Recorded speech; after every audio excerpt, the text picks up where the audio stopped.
Chapter 13 of Dorothy and the Wizard in Oz by L. Frank Baum. The Den of the Dragonettes.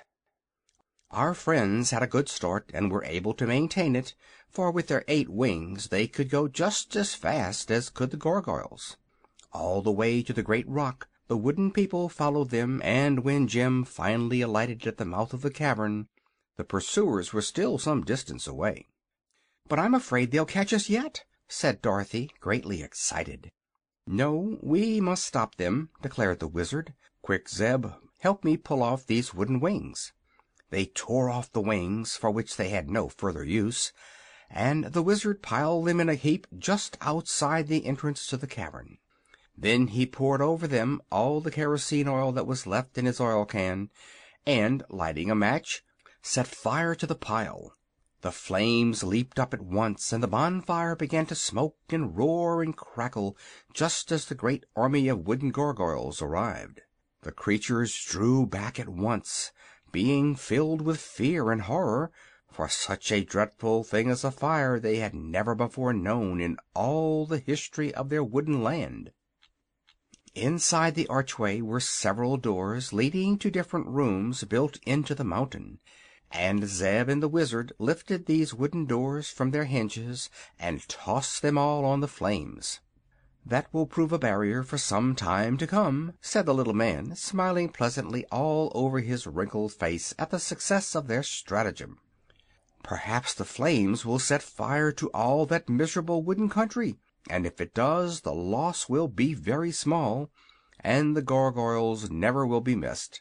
But come, my children, let us explore the mountain and discover which way we must go in order to escape from this cavern, which is getting to be almost as hot as a bake-oven." To their disappointment, there was within this mountain no regular flight of steps by means of which they could mount to the earth's surface. A sort of inclined tunnel led upward for a way, and they found the floor of it both rough and steep.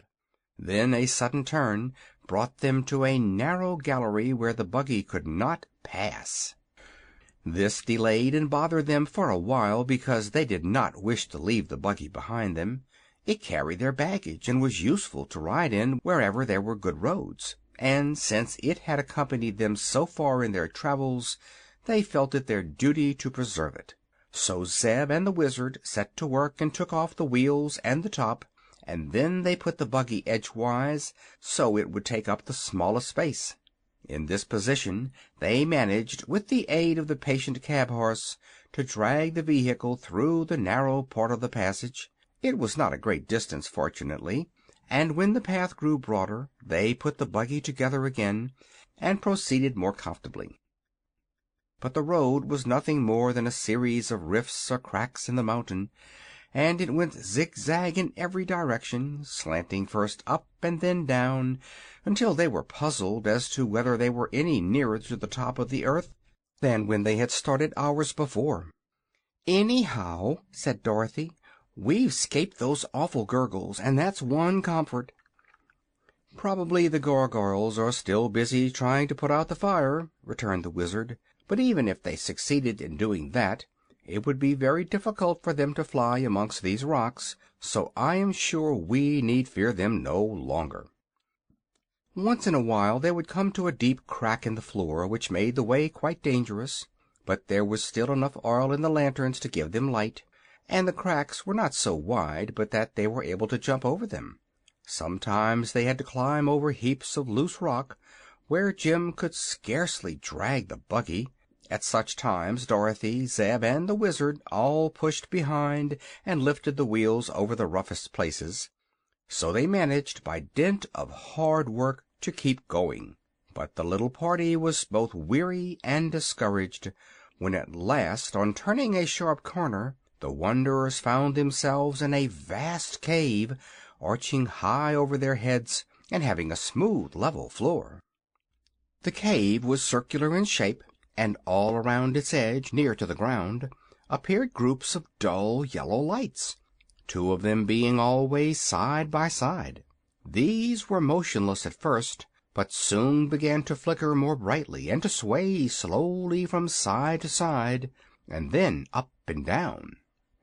"What sort of place is this?" asked the boy, trying to see more clearly through the gloom.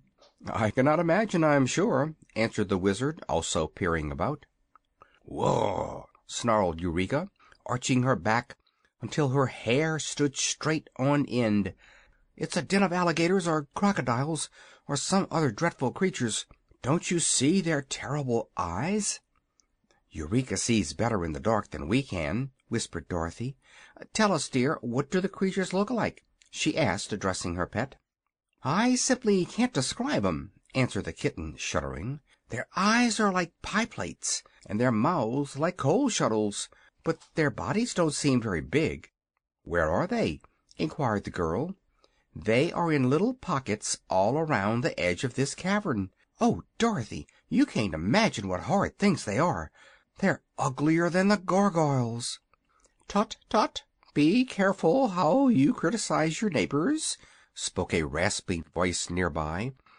"As a matter of fact, you are rather ugly-looking creatures yourselves, and I'm sure Mother has often told us we were the loveliest and prettiest things in all the world." Hearing these words, our friends turned in the direction of the sound, and the Wizard held his lanterns so that their light would flood one of the little pockets in the rock. "Why, it's a dragon!" he exclaimed. "No," answered the owner of the big yellow eyes, which were blinking at them so steadily. "You are wrong about that. We hope to grow to be dragons some day, but just now we're only dragonettes." "What's that?" asked Dorothy, gazing fearfully at the great scaly head, the yawning mouth, and the big eyes. "Young dragons, of course, but we are not allowed to call ourselves real dragons until we get our full growth," was the reply. "The big dragons are very proud and don't think children amount to much, but Mother says that some day we will all be very powerful and important." "Where is your mother?" asked the Wizard, anxiously looking around.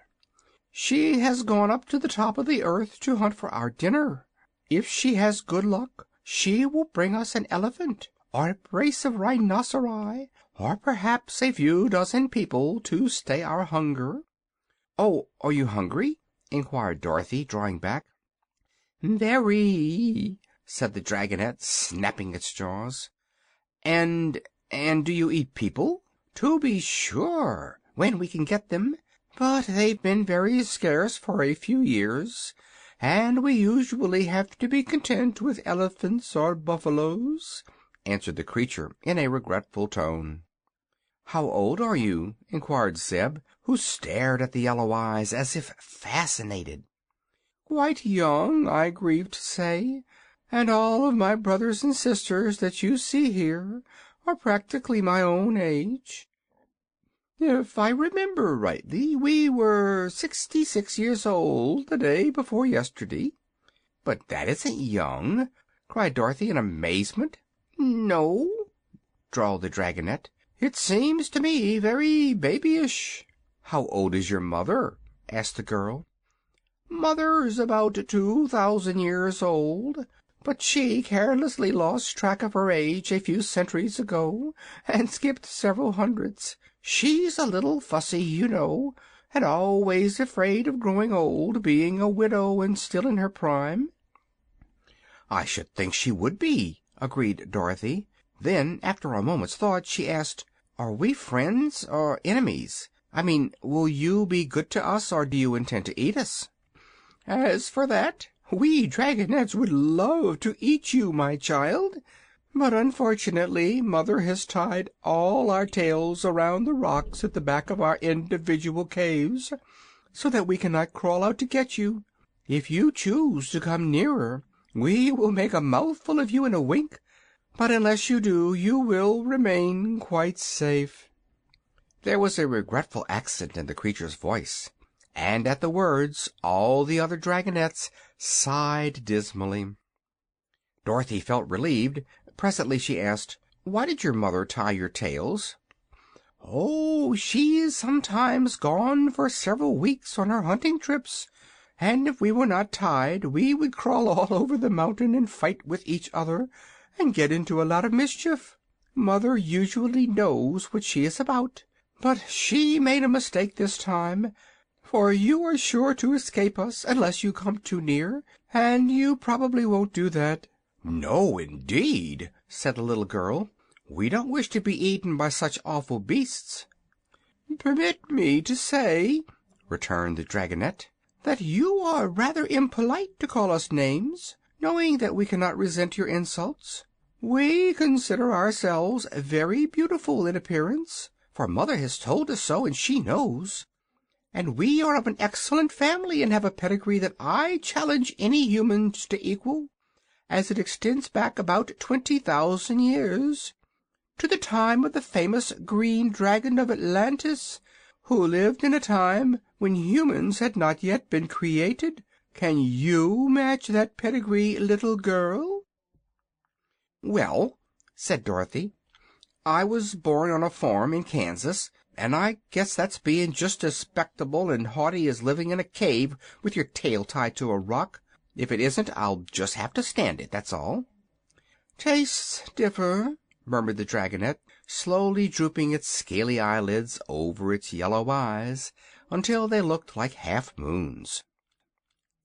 Being reassured by the fact that the creatures could not crawl out of their rock pockets, the children and the Wizard now took time to examine them more closely. The heads of the Dragonettes were as big as barrels, and covered with hard greenish scales that glittered brightly under the light of the lanterns. Their front legs, which grew just back of their heads, were also strong and big, but their bodies were smaller around than their heads, and dwindled away in a long line until their tails were slim as a shoestring.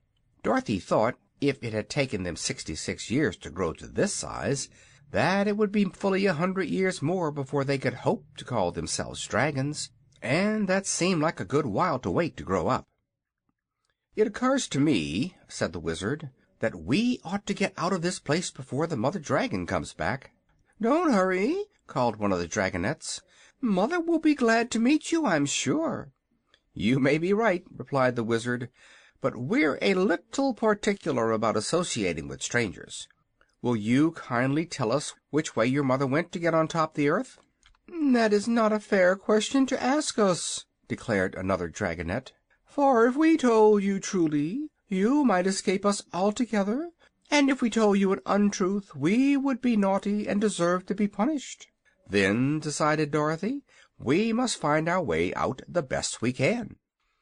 They circled all around the cavern, keeping a good distance away from the blinking yellow eyes of the Dragonettes, and presently discovered that there were two paths leading from the wall opposite to the place where they had entered.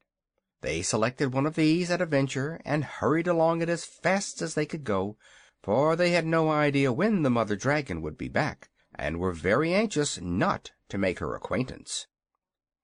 End of chapter 13.